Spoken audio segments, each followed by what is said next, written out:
9 de fevereiro de 2023.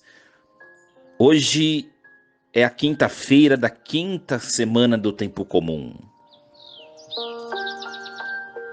Em nome do Pai, do Filho e do Espírito Santo. Amém. Meus queridos filhos e filhas, muito bom dia. Vos saúdo com a paz de Jesus. Que Jesus abençoe todos vocês. Louvado seja Deus. Nós vamos meditar nesta quinta-feira a primeira leitura proposta pela liturgia da igreja, o texto bíblico, Gênesis 2, do 18 ao 25.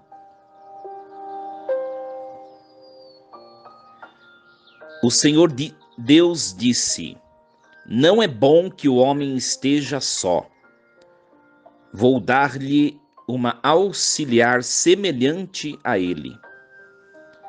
Então o Senhor Deus formou da terra todos os animais selvagens e todas as aves do céu, e trouxe-os a Adão para ver como os chamaria. Todo o ser vivo teria o nome que Adão lhe desse. E Adão deu nome a todos os animais domésticos, a todas as aves do céu e a todos os animais selvagens. Mas Adão não encontrou uma auxiliar semelhante a ele. Então o Senhor Deus fez cair um sono profundo sobre Adão. Quando este adormeceu, tirou-lhe uma das costelas e fechou o lugar com carne. Depois da costela tirada de Adão, o Senhor Deus formou a mulher e conduziu-a a Adão. E Adão exclamou: desta vez sim, é osso dos meus ossos e carne da minha carne. Ela será chamada mulher, porque foi tirada do homem. Por isso o homem deixará seu pai e sua mãe e se unirá à sua mulher, e eles serão uma só carne. Ora, ambos estavam nus, Adão e sua mulher, e não se envergonhavam. Palavra do Senhor. Graças a Deus. Meus queridos filhos e filhas, nós estamos nesta jornada litúrgica, acompanhando o texto do Gênesis, desde o comecinho, e hoje é o capítulo 2, versículo 18 em diante. Deus percebe a solidão de Adão.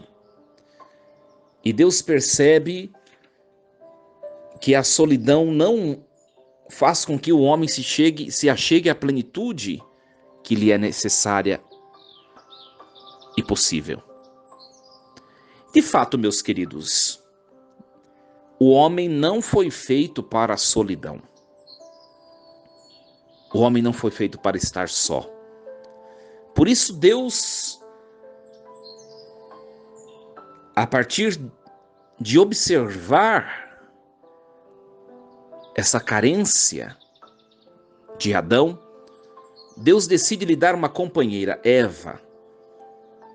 E é muito interessante que Deus vai tecer o que depois vai ser a mulher a partir do próprio Adão. A mulher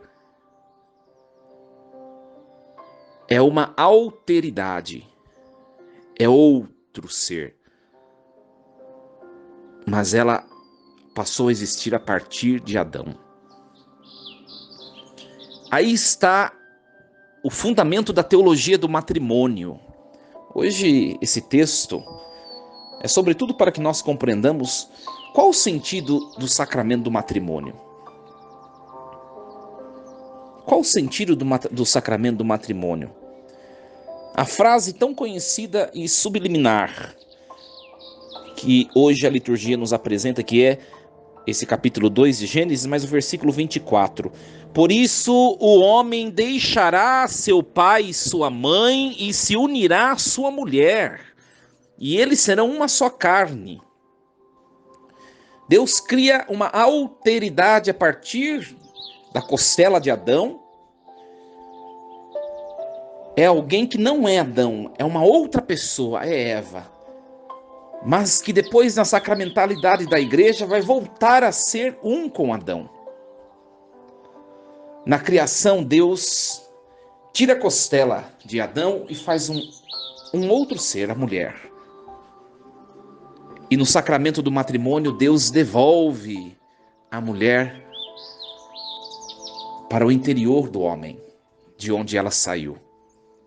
Aí está o fundamento do sacramento do matrimônio.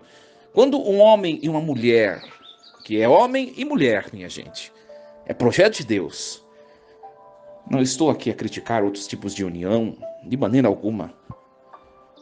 Conheço casais homoafetivos, respeito, mas é outra história, um tema para outro dia. A união sacramental, estou dizendo, essa união sagrada. Homem e mulher. Quando Deus tira a mulher do homem, ele já tira essa costela pensando lá quando seu filho viesse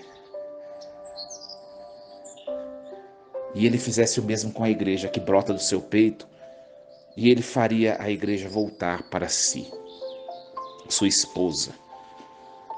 O sacramento do matrimônio é exatamente isso. A mulher é devolvida para fazer parte do homem, e o homem é aquele que acolhe, abraça e faz unidade com a sua mulher, a sua esposa. É belíssima essa teologia do matrimônio. Hoje nós vemos que isso tem fugido um pouco desse contexto. Hoje, os sacramentos que são conferidos por aí, sabe, minha gente, pessoas que casam e não sabem disso que o padre está falando agora. Você que é casado, você sabe, você mulher, sabe que você, quando você estava diante do altar com seu marido, diante do ministro, do sacerdote ou do diácono, diante da igreja, das testemunhas, você sabe que você foi devolvida para novamente compor parte do seu marido que estava esperando por você? Você que é casado legitimamente, casada legitimamente, o seu marido estava esperando você voltar para fazer parte dele. Você que é homem, a sua esposa estava esperando até que ela pudesse lhe completar. Um casamento para subsistir, para ser um casamento verdadeiro, para ser um sacramento válido, é preciso que aconteça novamente este encostar, esse abraçar, esse encaixar de um coração no outro. Senão o sacramento não acontece. Vocês já devem ter escutado bastante falar do processo de nulidade matrimonial. Tem gente que fala errado, não é anulação do casamento. Quando o sacramento acontece, o que é sacramento do matrimônio? A mulher é devolvida para o lado de Adão. Pronto, é isso. A igreja não anula casamento. Quando acontece essa reunião de um com o outro, isso é até que a morte separe. O que é esse processo de nulidade que tanto tem se falado por aí? Que não se deve falar anulação de maneira alguma, não é anulação.